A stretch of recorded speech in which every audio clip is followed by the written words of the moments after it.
Bueno, he decidido hacer esta sesión sobre este tema porque creo que es un motivo de consulta bastante frecuente aquí en atención primaria.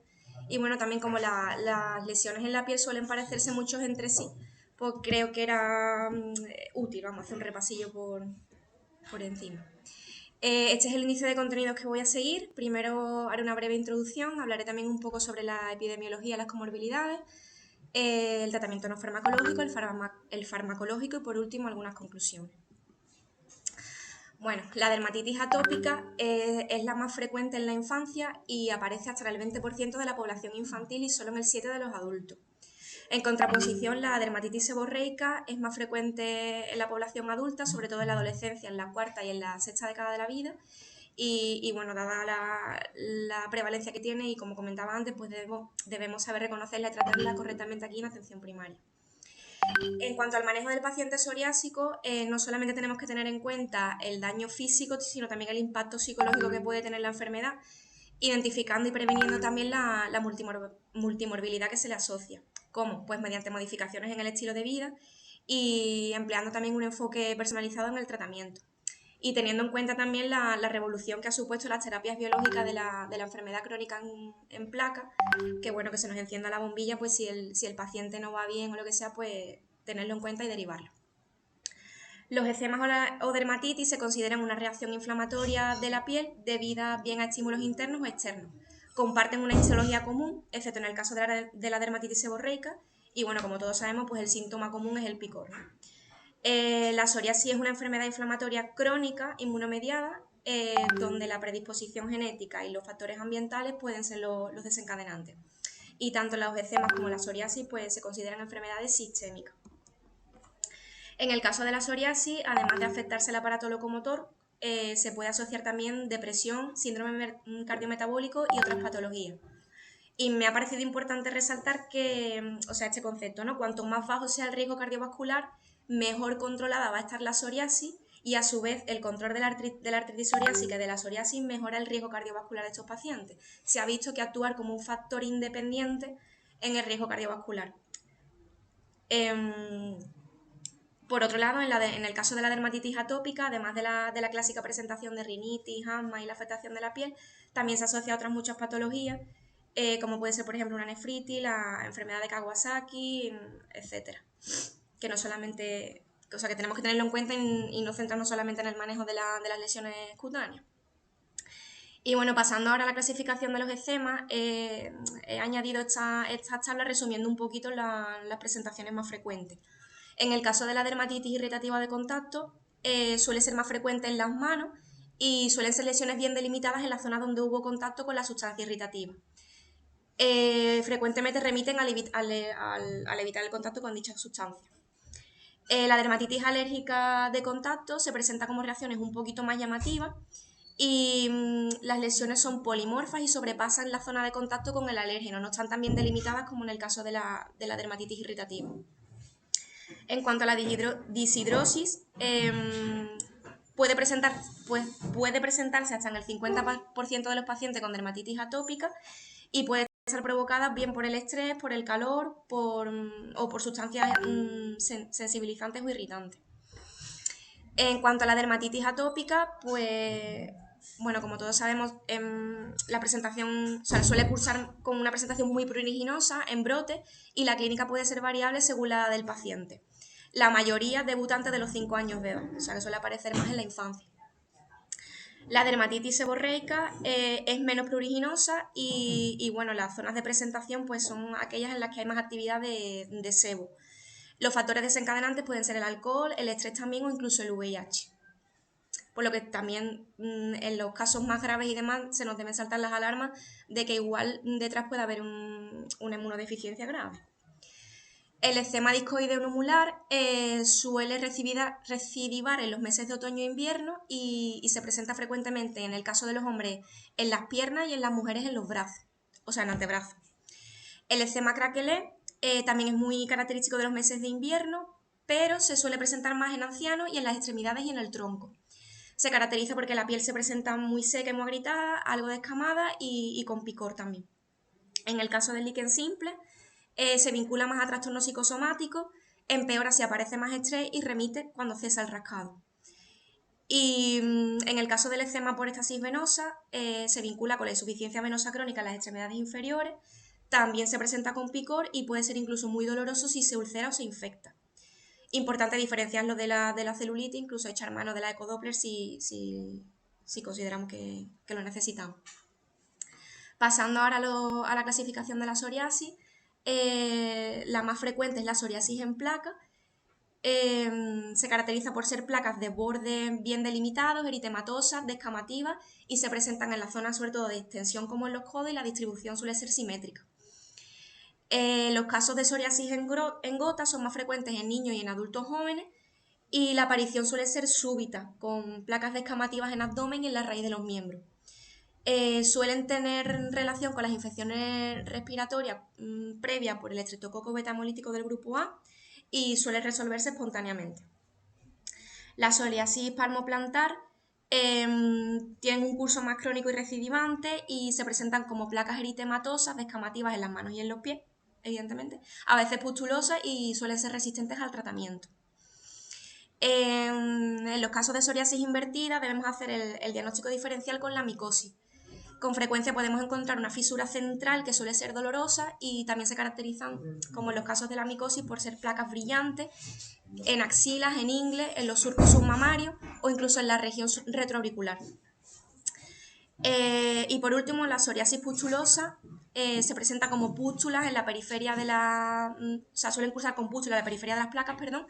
Pueden ser bien localizadas o bien presentarse de manera generalizada y esta última es la más grave. Que debemos tener en cuenta que debemos instaurar un tratamiento de forma inmediata por el riesgo de sobreinfección que tiene o otras complicaciones que se le asocian, como pueden ser la hipocalcemia, incluso la insuficiencia renal o cardíaca. Como medidas generales, pues bueno, lo que decimos siempre, ¿no? En casi el manejo de todas las patologías. La educación grupal y multidisciplinar, es decir, instruir y educar al paciente puede mejorar también la calidad de vida y hacerle entender que no todo es tratamiento farmacológico, que también tiene una tarea y una responsabilidad de cara a su enfermedad. Como medidas generales así más importantes, evitar el contacto con el agente irritante, hidratar muy bien la piel porque se ha visto que alarga los periodos libres de brote y cuando aparecen son más leves, y los aceites tras el baño sin jabón, si la piel es reactiva, también son muy útiles. En los casos de dermatitis atópica se aconseja también humidificar el ambiente, exponerse al sol sin llegar a quemarse, las duchas cortas con agua templada y los geles de pH ácido. Evitar el calor excesivo, el rascado, se prefiere la ropa de algodón en vez de sintética y también se ha visto que los alimentos ácidos o el cacao y el alcohol pueden irritar la piel y pueden aumentar también más el picor. En cuanto al tratamiento farmacológico, voy a hablar primero de algunas recomendaciones en los casos de dermatitis atópica. La aplicación a largo plazo de los antibióticos de uso tópico, o sea, en crema, no se recomienda por el riesgo de aumentar la resistencia. Podemos considerar el uso en pautas cortas en caso de que sospechemos una sobreinfección, por ejemplo, por Staphylococcus aureus. En los casos clínicos de sobreinfección bacteriana o en cursos crónicos resistentes al tratamiento, podemos considerar los antisépticos de uso tópico, como por ejemplo el hipoclorito de sodio diluido. En aquellos casos, por ejemplo, de eczema herpético, podemos emplear los antivirales sistémicos y teniendo en cuenta que deben tratarse también sin demora, recomendando también la vacunación en el caso de los niños. Los antimicóticos en crema también pueden ser efectivos en algunos pacientes, principalmente en aquellos que padecen la variante cabeza y cuello. Los glucocorticoides orales tienen utilidad, pero a corto plazo, o sea, una semana más o menos. Y pueden ser una opción para tratar el brote, pero de forma aguda, sin mantenerlo mucho en el tiempo de forma prolongada. La dosis diaria debe ajustarse en función del peso del paciente y se recomienda una dosis de 0,5 miligramos por kilo de peso, más o menos. En cuanto al uso de antihistamínicos, la evidencia no lo apoya mucho para combatir el picor, pero bueno, podemos tenerlo en cuenta en casos de que los glucocorticoides en cremas o los emolientes no sean suficientes. Y se debe evitar su uso en niños porque pueden producir alteraciones en el sueño también. Y bueno, ya por último, la terapia inmunológica puede considerarse en pacientes que tienen una dermatitis atópica más grave o tengan antecedentes de exacerbaciones o una prueba de atopia que sea positiva. En cuanto a la dermatitis seborreica, las últimas actualizaciones sugieren que la dieta desempeña también un papel muy importante, que el consumo de frutas, por ejemplo, se asocia hasta un 25% menor del riesgo y la dieta occidental hasta un 47% de riesgo mayor de padecerla o bien de que aparezcan los brotes. El uso de antifúngicos en crema tienen un importante efecto antiinflamatorio, por lo que pueden ser convenientes para ahorrar el uso de corticoides. En los casos de dermatitis seborreica en adultos, pues bueno, lo que se recomienda es el ketoconazol en gel o en crema, el champú con sulfuro de selenio o el pitirionato de zinc, que nunca me sale. En los casos de brote, pues las pautas cortas de glucocorticoides tópicos, como venimos diciendo, y para prevenir los brotes, pues bueno, se recomienda que el tratamiento se haga 2 veces por semana y realizar actividades al aire libre. Y en caso de que haya muchas recidivas, pues entonces ya derivaremos al paciente para tratarlo bien con antifúngicos orales o la isotretinoína. Y bueno, tener en cuenta también de revisar los diagnósticos en aquellos casos que sean muy resistentes o considerar el uso de inmunodeficiencias en los casos graves que como decíamos antes, pueden esconder enfermedades más importantes detrás, como por ejemplo el VIH, como comentamos al principio. En cuanto al eczema de las manos, pues bueno, la obviedad, ¿no? Protección adecuada frente a los irritantes mediante el uso correcto de guantes y emolientes, utilizar corticoides de alta potencia por las noches durante 2-4 semanas y posteriormente pasar a una pauta de 2 a 3 veces en semana sin alargarlo tampoco demasiado. Las pruebas epicutáneas pueden ser útiles para descartar otra patología o bien para establecer un diagnóstico etiológico. Y bueno, cuando detectemos un caso aquí de eczema de manos crónico, se recomienda valorar al especialista e incluso la baja laboral del paciente. Y bueno, aquellos que sé que con frecuencia están ocasionados por el ámbito laboral, pues tener también en cuenta la prevención de riesgo. Aquí he dejado un esquema que creo que resume bastante bien el manejo de estos pacientes, pero bueno, básicamente se resume que si el paciente tiene antecedentes personales de atopia, pues lo que venimos diciendo, ¿no? Evitar los irritantes y el tratamiento que hemos comentado, y en caso de que mejore, pues seguir por ese camino. Si vemos que no mejora, entonces plantear las pruebas epicutáneas, pero no realizarlo de entrada de manera sistemática. Que vemos que la prueba es negativa o no nos cuadra o lo que sea, pues entonces ya derivamos a dermatología. En cuanto a las recomendaciones en los casos de psoriasis, la dieta también muy importante. Los ácidos grasos esenciales, como por ejemplo los que están presentes en los cereales o en los aceites vegetales, deben aconsejarse, y las frutas y verduras también. El consumo de grasa saturada debe disminuirse, el alcohol también importante evitarlo. Y en cuanto a la ingesta hídrica, pues reforzar también en ello, porque no solamente es importante la hidratación de la piel, sino que cuanto mejor hidratados estemos por dentro, pues, pues al final es clave en este tipo de enfermedades eritroescamativas.